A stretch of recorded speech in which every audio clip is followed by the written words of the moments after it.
করুণার আধার তুমি, চিরমহিয়ান তুমি, দিয়েছ নাজাতের আল কোরআনুল করিম। أعوذ بالله من الشيطان الرجيم. بسم الله الرحمن الرحيم.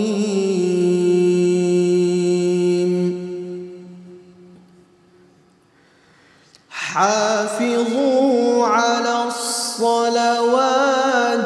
والصلاة الوسطى وقوموا لله قانتين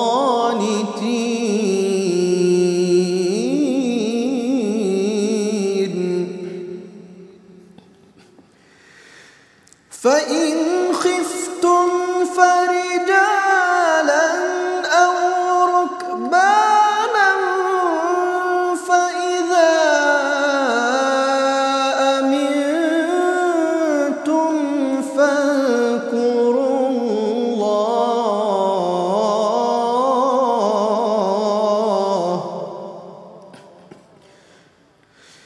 فإذا أمنتم فاذكروا الله كما علمكم ما لم تكونوا تعلمون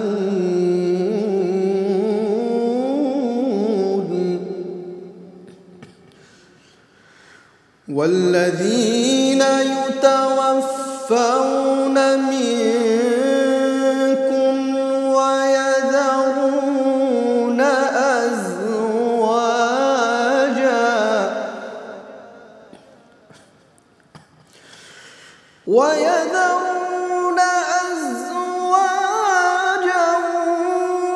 وصية لأزواجهم متاعا إلى الحول غير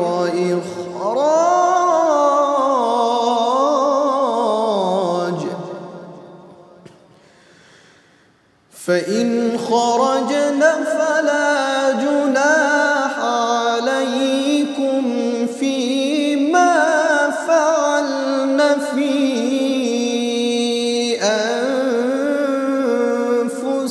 أنفسهن من معروف فإن خرجن فلا جناح عليكم فيما فعلن في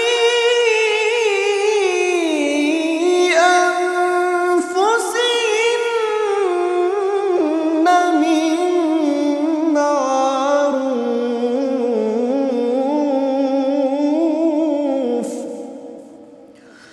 والله عزيز حكيم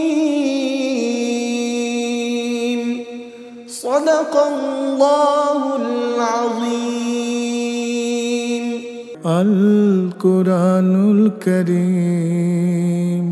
আসসালামু আলাইকুম ওরহমতুল্লাহি ওবরাকাতুহ। আলহামদুলিল্লাহি রব্বিল আলামিন ওয়াসসালাতু ওয়াসসালামু আলা নবিয়্যিল আমিন ওয়া আলা আলিহি ওয়া আসহাবিহি আজমাইন। সুপ্রিয় দর্শক, দিনী ভাই বোন, আমরা কোরআন কারীমের সূরাতুল বাকারার 238, 39 এবং 240 এই তিনটি আয়াতের তেলাওয়াত শুনেছি। এখন আমরা কোরআন কারীমের সূরা বাকারার এই তিনটি আয়াতের ইনশাআল্লাহ তাআলা প্রথমেই সরল মর্মার্থ অথবা অর্থানুবাদ আপনাদের সামনে পেশ করব। তারপর আমরা চেষ্টা করব এর সংক্ষিপ্ত তাফসির আলোচনা করে সেখান থেকে আমাদের জন্য করণীয় শিক্ষণীয় যে বিষয়গুলো আছে সেগুলো আপনাদের সামনে সংক্ষেপে তুলে ধরার ওমা তৌফিক ইল্লা বিল্লাহ। সুপ্রিয় দর্শক, দিনী ভাই বোনেরা, আল্লাহ সুবহানাহু ওয়া তাআলা ইরশাদ করেন, হাফিযু আলাস সালাওয়াতি ওয়াস সালাতিল উসতা ওয়া কুমু লিল্লাহি কানিতিন। আল্লাহ তাআলা বলেন, তোমরা সালাতসমূহ ও মধ্যবর্তী সালাতকে হেফাজত করো, নিয়মিত আদায় করো এবং আল্লাহর জন্য তোমরা বিনীতভাবে দণ্ডায়মান হও। এটি হলো 238 নম্বর আয়াতের অনুবাদ। এরপর আল্লাহ সুবহানাহু ওয়া তাআলা ইরশাদ করেছেন, ফাইন খিফতুম ফারিজালান আও রুকবানা, আর যদি তোমরা ভয় করো, অর্থাৎ এমন একটা পরিস্থিতির মধ্যে যাও যেটা ভয়ের কারণ হয়, তাহলে তোমরা হেঁটে কিংবা ফারিজালান হেঁটে, আও রুকবানান অথবা আরোহণ করে আরোহী হয়ে তোমরা সালাত আদায় করো।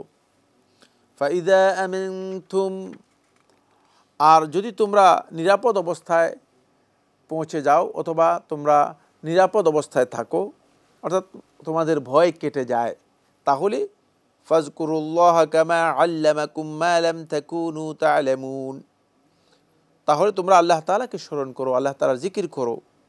অর্থাৎ আল্লাহ তাআলার জিকির বলতে এখানে সলাতকে বোঝানো হচ্ছে। সলাত হচ্ছে আল্লাহ তাআলার জিকির। ফাজকুরুল্লাহ, তোমরা আল্লাহ তাআলার জিকির করো, কামা আল্লামাকুম, যেভাবে আল্লাহ তাআলা তোমাদেরকে শিক্ষা দিয়েছেন, মা লাম তাকুনু তা'লামুন, যে বিষয়গুলোর সম্পর্কে তোমরা নিজেরা জানতে না।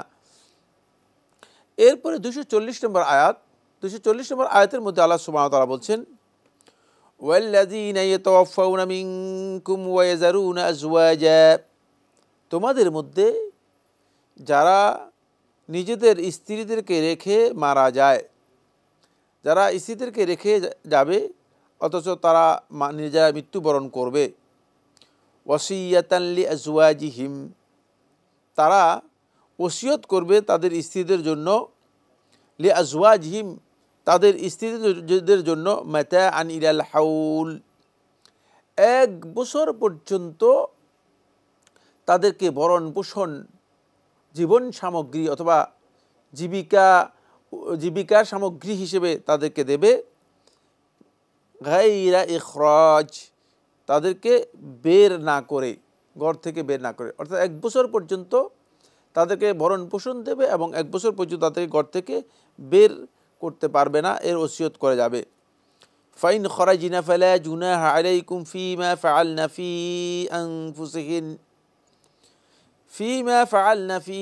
আনফুসিহিন্না মিন মা'রুফ, আল্লাহ তাআলা বলেন ফাইন খরাজিনা, যদি তারা বেরিয়ে যায়, তারা নিজেরা বের হয়ে যায় ইচ্ছাকৃতভাবে, ফালা জুনাহা আলাইকুম, তোমাদের কোনো অসুবিধা নেই, তোমাদের কোনো পাপ নেই, তোমাদের কোনো দোষ নেই, ফিমা ফাআলনা ফি আনফুসিহিন, তারা নিজেদের ব্যাপারে তারা নিজেরা যে সিদ্ধান্ত নিয়েছে, নিজেদের ব্যাপারে তারা যা করেছে, এতে তোমাদের কোনো দোষ নেই। মিন মা'রুফ, ভালো কাজ, যদি ভালো কাজ তারা নিজেদের ব্যাপারে তারা করে তাহলে এতে কোনো দোষ নেই। তাহলে বোঝা গেল তারা যদি খারাপ কাজে বেরিয়ে যায় তাহলে কিন্তু তোমাদের উপর দোষ আসবে, কারণ তোমাদেরকে বলা হয়েছে 1 বছরের ওসিয়ত করে যেতে, 1 বছর তাদেরকে বের না হতে। কিন্তু ভালো কাজের জন্য যদি বেরিয়ে যায় তাহলে ফালা জুনাহা আলাইকুম, তোমাদের কোনো দোষ নেই। ওয়াল্লাহু আজিজুন হাকিম, আর আল্লাহ তাআলা হচ্ছেন মহাপরাক্রমশালী, প্রজ্ঞাময়। আমরা কোরআনে কারীমে সূরাতুল বাকারার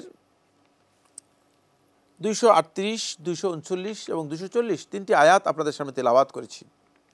এবার আমি এই তিনটি আয়াতের মধ্যে আয়াতের যে মৌলিক বিষয়বস্তুগুলো আল্লাহ তাআলা ইঙ্গিত করেছেন সেদিকে আমি আপনাদের দৃষ্টি আকর্ষণ করছি। প্রথম হচ্ছে আল্লাহ সুবহানাহু ওয়া তাআলা আমাদেরকে ফরজ সালাতগুলো যেন আমরা নিয়মিত আদায় করে থাকি, এর জন্য আল্লাহ তাআলা তাকিদ দিয়েছেন। ফরজ সালাতের মধ্যে একটি সালাতকে আল্লাহ তাআলা বিশেষভাবে গুরুত্ব দিয়ে আদায় করতে নির্দেশ দিয়েছেন, সেটা হচ্ছে as-সালাতুল উস্তা, মধ্যম সালাত, যেটাকে আল্লাহ তাআলা মধ্যবর্তী সালাত বা মধ্যম সালাত হিসেবে উল্লেখ করেছেন।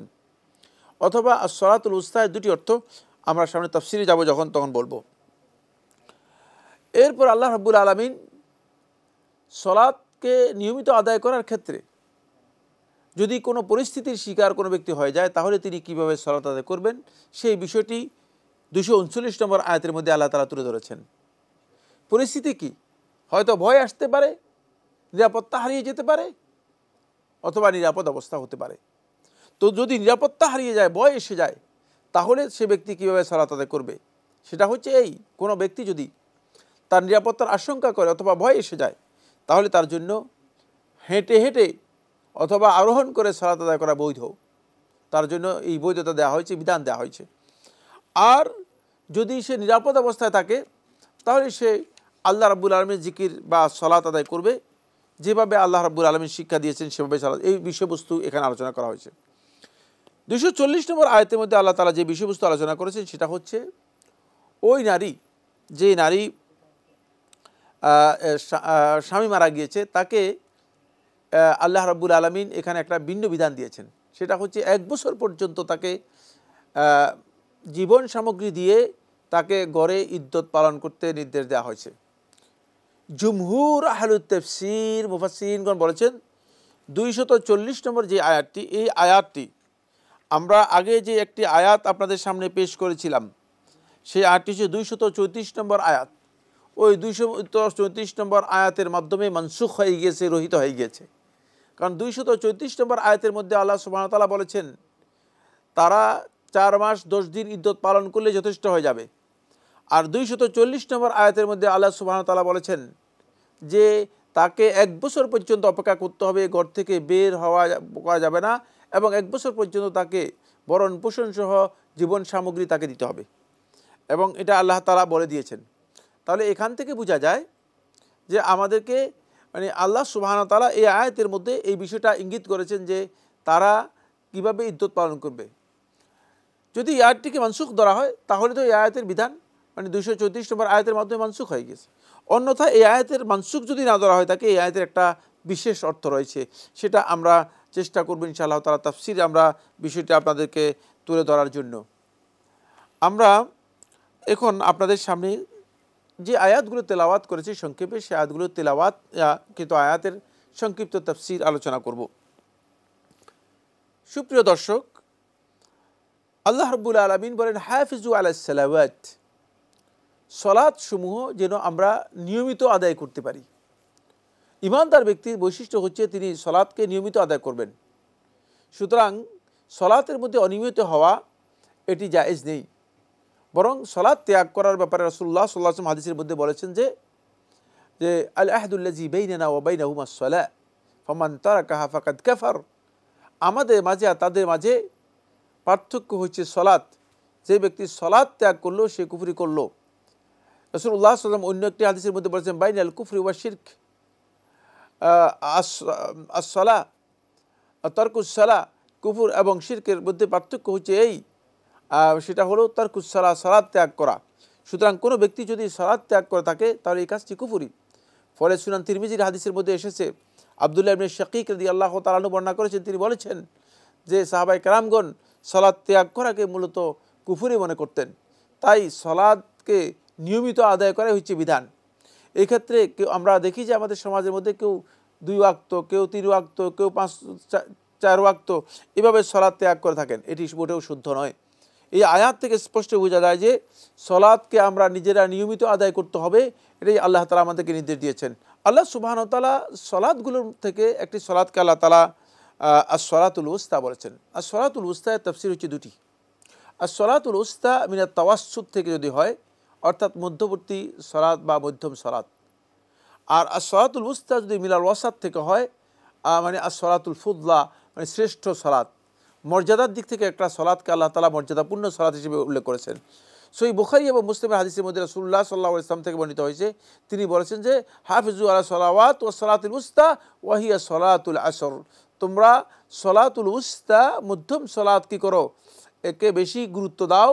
ওয়া হিয়া সালাতুল আসর, সেটা হচ্ছে আসরের সালাত। রাসূলুল্লাহ সাল্লাল্লাহু আলাইহি ওয়াসাল্লাম এই কথা হাদিসের মধ্যে বলেছেন, মান তারাকা সালাতাল আসরি বুতিরা আহলুহু ওয়া মালুহু, যে ব্যক্তি তার আসরের সালাতকে বর্জন করলো, ত্যাগ করলো, অথবা আসরের সালাত এর ব্যাপারে অবহেলা করলো, আসরের সালাত আদায় করলো না, তার সম্পদ এবং পরিবার পরিজন সবটাই ধ্বংস হয়ে যাবে, ধ্বংস হয়ে গেল।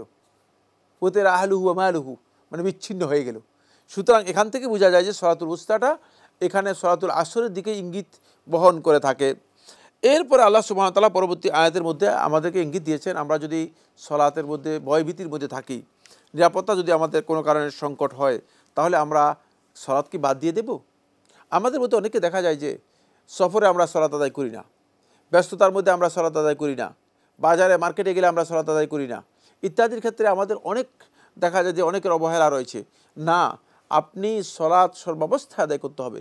সালাত এমন একটি ইবাদত যেটা সর্বাবস্থায় আপনাকে আদায় করার জন্য নির্দেশ দেওয়া হয়েছে। সর্বাবস্থায় আপনি সালাত আদায় করবেন, এটাই হচ্ছে সালাতের বিধান। সুতরাং সর্বাবস্থায় সালাত আদায় করার জন্য চেষ্টা করতে হবে। এই ক্ষেত্রে আল্লাহ রাব্বুল আলামিন বলে দিয়েছেন, যদি কোনো কারণে ভীতির কারণ হয়ে যায়, আশঙ্কার কারণ হয়ে যায়, নিরাপত্তাহীনতার কারণ হয়ে যায়, তাহলে তোমরা হেঁটে হেঁটেও সালাত আদায় করতে পারবে। তোমরা আরোহী হয়ে সালাত আদায় করতে পারবে। আপনি যদি দেখেন যে আপনার নিরাপত্তার সমস্যা রয়েছে অথবা আপনার অন্য কোনো সমস্যা রয়েছে, আপনি গাড়িতে ছড়েও সালাত আদায় করতে পারবেন। তাহলে বোঝা যাচ্ছে যে এই আয়াত থেকে স্পষ্ট বোঝা যায়, যদি কোনো নিরাপত্তাজনিত বিষয়ে দাঁড়িয়ে যায় অথবা আশঙ্কার বিষয়ে দাঁড়িয়ে যায়, ফরজ সালাত গাড়িতেও আদায় করতে পারবে, এতে কোনো সমস্যা নেই। এটা আল্লাহ তাআলা কোরআনে কারীমে আয়াত থেকে নির্দেশ দিয়েছেন। আর যদি নিরাপত্তা আসে যায়, তাহলে আল্লাহ তাআলার বিধান যেভাবে আল্লাহ জিকির করতে বলেছেন, আল্লাহকে স্মরণ করতে বলেছেন, সেভাবে করবে। এখানে আল্লাহ জিকির কথা উল্লেখ করেছে এই জন্য, যেহেতু সালাত গুরুত্বপূর্ণ জিকির। আল্লাহ সুবহানাহু ওয়া তাআলা কোরআনে কারীমে সূরাতুল জুমার মধ্যে বলেছেন, ইজা নুদিয়া লিস-সালাতি মিন ইয়াউমিল জুমআতি ফাসআউ ইলা যিকরিল্লাহ, তোমরা আল্লাহর জিকিরের দিকে দৌড়িয়ে যাও বা আল্লাহর জিকিরের দিকে দ্রুত যাও। জিকরুল্লাহ বলতে এখানে সালাতকে বোঝানো হয়েছে, সুতরাং সালাতুল জুমআকে বোঝানো হয়েছে। তাই সালাতও মূলত আল্লাহ তাআলার একটা জিকির। এবং কারণ সালাতের প্রত্যেকটি পর্বেই আমরা আল্লাহ রাব্বুল আলামিনের জিকির করে থাকি। এবং এই জিকিরটা সালাতটা কীভাবে আমরা আদায় করতে হবে, আল্লাহ তাআলা জিকিরটা কীভাবে করতে হবে, এটা আল্লাহ তাআলা জানিয়ে দিয়েছেন আমাদেরকে। এই আয়াতের শেষ অংশটা আল্লাহ তাআলা এটা বলেছেন যে আল্লাহ সুবহানাহু ওয়া তাআলা জিকিরটা শিখিয়েছেন আল্লাহ রাব্বুল আলামিন আমাদেরকে। তারপরে 240 নম্বর আয়াতের মধ্যে আল্লাহ সুবহানাহু ওয়া তাআলা যে বিষয়টি বলেছেন সেটা হচ্ছে, নারীদের যদি স্বামী মারা যায় তাহলে প্রথম সময় এই নির্দেশ ছিল, তারা 1 বছরের জন্য তাদেরকে ঘরে থাকতে নির্দেশ দেওয়া হতো এবং 1 বছরে তাদেরকে জীবন উপকরণ অথবা জীবন যাপনের জন্য সামগ্রী যা আছে, যাপনের সামগ্রী তাদেরকে 1 বছরের জন্য দেওয়া হতো। এটা এই জন্য দেওয়া হতো যাতে করে 1 বছর তারা অপেক্ষা করে, তারপরে 1 বছর পরে তারা নিজেদের ব্যাপারে সিদ্ধান্ত নিতে পারে। কিন্তু যদি তারা নিজের স্বেচ্ছায় কোনো কারণে বেরিয়ে যায়, আল্লাহ তাআলা এটাকে বলেছেন যে এতে গুনাহ নেই তোমাদের, যদি ভালো কাজে বেরিয়ে যায়, ভালো কোনো বিষয়ে তারা নিজেরা সিদ্ধান্ত নিয়ে নেয়। এই আয়াতকে কেউ কেউ বলেছেন এই আয়াতটা মূলত মানসুখ হয়ে গেছে, আমি বলেছি 234 নম্বর আয়াতের মাধ্যমে, 240 নম্বর আয়াতটি। কিন্তু বিশুদ্ধ কথা হচ্ছে এই যে এই আয়াতটি মূলত পরিপূর্ণরূপে আসলে মানসুখ হয়নি। কারণ আপনি এখানে দেখুন, এখানে আল্লাহ রব্বুল আলামিন যেটা বলেছেন সেটা ইদ্যতের ব্যাপারে আল্লাহ তাআলা বলেন নাই, এটা ওসিয়তের ব্যাপারে আল্লাহ তাআলা বলেছেন। কারণ হচ্ছে, একজন নারীর স্বামী যদি মারা যায়, স্বামী মারা গেলেই যে তার সাথে সাথে বিয়ে হয়ে যাবে, 4 মাস 10 দিন পরপরই যে একজন এসে বিয়ে হয়ে যাবে, বিয়ে করে ফেলবে বা তাকে বিয়ে দিয়ে দেওয়া হবে, এটা হয়তো নাও হতে পারে।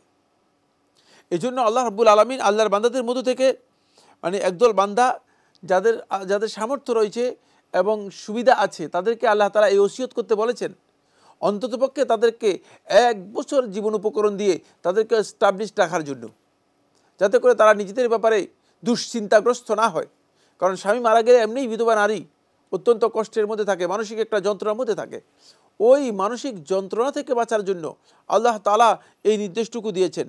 কারণ এই কথাটুকু বোঝা যাচ্ছে পরের আয়াত থেকে, সেটা কি, ওই আয়াতে আল্লাহ তাআলা বলেছেন, ফাইন খরাজিনা ফালা জুনাহা আলাইকুম, যদি তারা বের হয়ে যায় ভালো কোনো কাজে নিজেদের ব্যাপারে সিদ্ধান্ত নিয়ে, তাহলে তোমাদের কোনো গুনাহ নেই।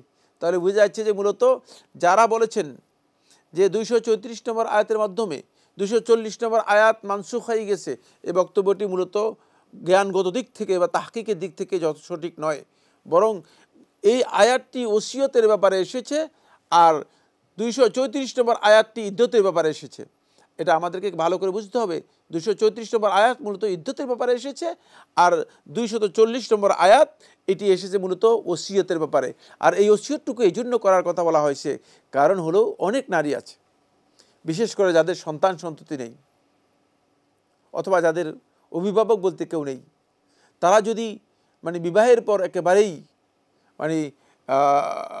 আর্থিকভাবে দৈন্যতার মধ্যে চলে যায় অথবা জীবন উপকরণের ক্ষেত্রে যদি বিচ্ছিন্ন হয়ে যায় তাহলে তারা ক্ষতিগ্রস্ত হবে, তারা কষ্ট পেয়ে যাবে। এই জন্য আল্লাহ সুবহানাহু ওয়া তাআলা তাদের ব্যাপারে ওসিয়ত করার জন্য আল্লাহ তাআলা নির্দেশ দিয়েছেন। আসুন আমরা এই আয়াতগুলো থেকে কী শিক্ষা আমাদের জন্য নিতে পারি সেটি আমরা আলোচনার মধ্যে আনি।